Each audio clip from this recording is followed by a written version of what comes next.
रामचन्द्राय जनकराजजामनोहराय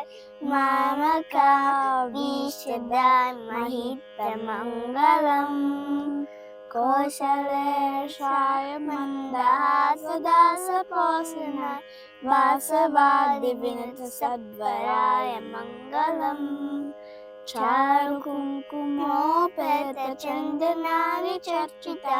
हारकतकशोभिताय भूरिमङ्गलम्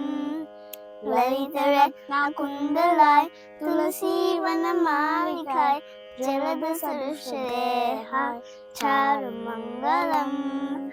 देवकीसुपुत्राय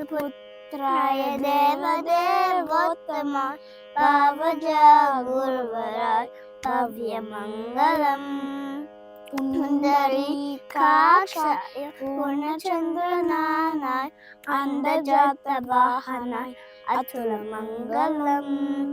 विमलरूपाय विविधवेदान्तवेदाय सुमुखचित्तकामिताय शुभ्रमङ्गलम् रामदासाय मृदुकमलवासाय स्वामी भद्रगिरिवर सर्वमङ्गलम् स्वामी भद्रगिरिवर सर्वमङ्गलम् स्वामी भद्रगिरिवराय सर्वमङ्गलम्।